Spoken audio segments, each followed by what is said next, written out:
NCERT notes है भारतीय इतिहास का जो क्लास 6 to 12 है, ओल्ड और न्यू एनसीईआरटी। ये यूपीएससी एंड स्टेट पीसीएस और अन्य प्रतियोगी परीक्षाओं के लिए। तो इसमें हम देखेंगे कि कौन कौन से टॉपिक को इन्होंने अभी कवर किया है। तो ये हमारा विषय सूची है, जिसमें पहला है प्राचीन इतिहास है। इसमें ऐतिहासिक स्रोत के बारे में बताया गया, जिसमें प्राचीन भारतीय इतिहास को जानने के स्रोत, पुरातात्विक स्रोत, साहित्यिक स्रोत, विदेशी विवरण, प्राचीन भारतीय इतिहास का महत्व। दूसरा अध्याय हमारा है प्रागैतिहासिक संस्कृति, जिसमें भारतीय इतिहास का काल विभाजन, प्रागैतिहासिक काल, आद्य ऐतिहासिक काल और ऐतिहासिक काल। तीसरा अध्याय है सिंधु घाटी, या जिसे हड़प्पा सभ्यता भी कहा जाता है।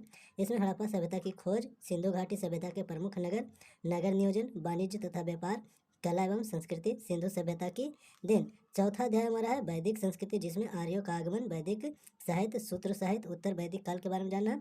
फिर पांचवा अध्याय है धार्मिक आंदोलन, जिसमें नए धार्मिक संप्रदायों का उदय, जैन धर्म, बौद्ध धर्म, जैन एवं बौद्ध मत में तुलना। फिर हमारा छठा अध्याय है महाजनपद काल है, जिसमें महाजनपद के बारे में, मगध साम्राज्य स्थापना और विस्तार के बारे में, विदेशी आक्रमण, यूनानी आक्रमण। सातवां अध्याय है मौर्यकाल, जिसमें मौर्यकाल को जानने के स्रोत, मौर्यकालीन प्रमुख शासक, मौर्यकालीन प्रशासनिक व्यवस्था, मौर्यकालीन आर्थिक स्थिति, मौर्यकालीन कला एवं स्थापत्य, मौर्य साम्राज्य के पतन के कारण के बारे में अध्ययन करना है। फिर आठवां अध्याय है मौर्योत्तर काल, जिसमें मौर्योत्तर इतिहास के स्रोत, मौर्योत्तर काल के प्रमुख राजवंश, मौर्योत्तर काल के विदेशी राजवंश, मौर्योत्तर कालीन प्रशासनिक व्यवस्था, मौर्योत्तर कालीन कला एवं संस्कृति, मौर्योत्तर कालीन विज्ञान और प्रौद्योगिकी। फिर हमारा नौवां अध्याय है गुप्त काल, जिसमें गुप्त वंश के बारे में, गुप्त वंश के प्रमुख शासक कौन कौन है, गुप्तकालीन प्रशासनिक व्यवस्था, गुप्तकालीन सामाजिक व्यवस्था, गुप्तकालीन आर्थिक व्यवस्था, गुप्त साम्राज्य का पतन। फिर 10वां अध्याय है गुप्तोत्तर काल, जिसमें पुष्यभूति वंश, पूर्वी भारत में सभ्यता का प्रसार, गुप्तोत्तर काल के अन्य राजवंश, गुप्तोत्तर काल के राजनीतिक विचार और संगठन, गुप्तोत्तर काल के महिलाओं की स्थिति, गुप्तोत्तर काल में शिक्षा तथा ज्ञान विज्ञान। फिर 11वां अध्याय है जिसमें दक्षिण भारत का इतिहास, सुदूर दक्षिण में राज्यों का उदय, संगमकालीन आर्थिक स्थिति और उसमें प्रायद्वीप में नए राज्यों का गठन, चोल साम्राज्य का उदय, चोल काल में संस्कृति के जीवन। फिर हमारा अब मध्यकालीन इतिहास शुरू होता है, तो जिसमें 12 अध्याय से है।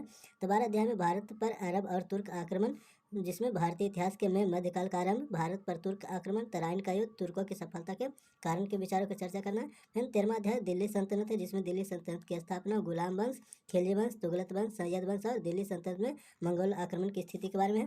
फिर 14वां अध्याय है दिल्ली सल्तनत, जिसमें प्रशासन, अर्थव्यवस्था, समाज एवं कला। इसमें दिल्ली सल्तनत में प्रशासनिक संरचना, केंद्रीय प्रशासन, सैन्य संगठन, दिल्ली सल्तनत में अर्थव्यवस्था, दिल्ली सल्तनत काल में सामाजिक स्थिति, दिल्ली सल्तनत सांस्कृतिक योगदान। फिर अध्याय 15 विजयनगर एवं बहमनी साम्राज्य। विजयनगर साम्राज्य के प्रमुख वंश, विजयनगर साम्राज्य प्रशासनिक व्यवस्था, बहमनी साम्राज्य के उत्तरवर्ती राज्य। फिर 16वां अध्याय है प्रांतीय राज्यों का उदय, प्रांतीय राज्यों के उदय के कारण, पूर्वी भारत, बंगाल, असम और उड़ीसा, पश्चिम भारत, गुजरात, मालवा और मेवाड़, अन्य प्रांतीय राज्य के बारे में इसमें। फिर हमारा 7वां अध्याय भक्ति एवं सूफी आंदोलन, जिसमें भक्ति आंदोलन, सूफी आंदोलन, सूफी सिलसिले के बारे में है। फिर हमारा है 18वां अध्याय, जिसमें मुगल साम्राज्य के बारे में, बाबर, हुमायूं, शेरशाह और सुर साम्राज्य, अकबर, जहांगीर, शाहजहां, औरंगजेब। फिर हमारा अध्याय है 19वां मुगलकालीन प्रशासन, समाज, आर्थिक एवं कला, जिसमें मुगलकालीन प्रशासन, केंद्रीय प्रशासन, प्रांतीय प्रशासन, राजस्व व्यवस्था, सांस्कृतिक एवं धार्मिक गतिविधियां। अध्याय 20 है मराठा राज एवं संघ, मराठा शक्ति का उदय, शिवाजी, पेशवाओं के अधीन मराठा साम्राज्य। फिर हमारा शुरू होता है 21 से आधुनिक भारत, जिसमें उत्तर मुगल यानी 18वीं सदी के बहादुर शाह प्रथम व रुकसियर शाह आलम द्वितीय मुगल साम्राज्य के पतन के कारण। 22वां अध्याय भारत में यूरोपीय शक्ति का आगमन, जिसमें पुर्तगाली, डच और आंग्ल फ्रांसीसी संघर्ष के बारे में अध्ययन करना है। फिर 23वां अध्याय हमारा प्रांतीय स्वायत्त राजवंश, जिसमें स्वतंत्र राज्यों का उदय, कर्नाटक, अवध, केरल और 18वीं सदी के लोगों की सामाजिक आर्थिक व्यवस्था के बारे में अध्ययन करना है।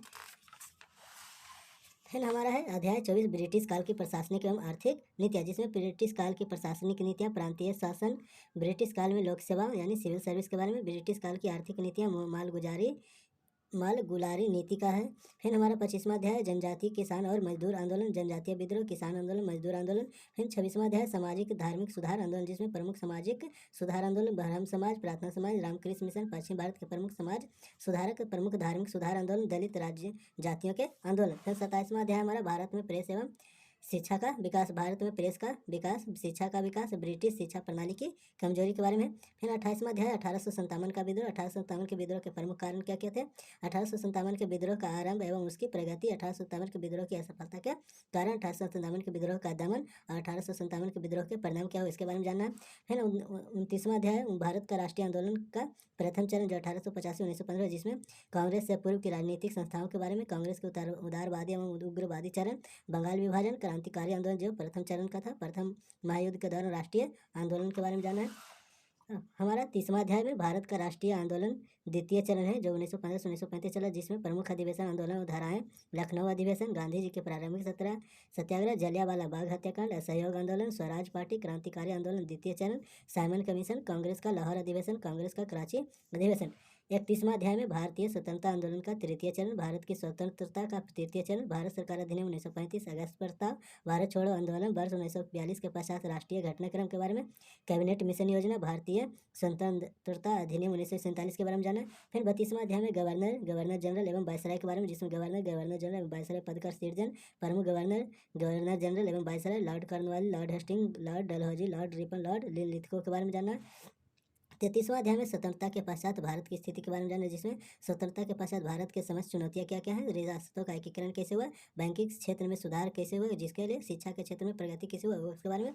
34वां अध्याय में चित्रकला के बारे में जाना, तो भारतीय चित्रकला का विकास क्रम, ऐतिहासिक काल की चित्रकला,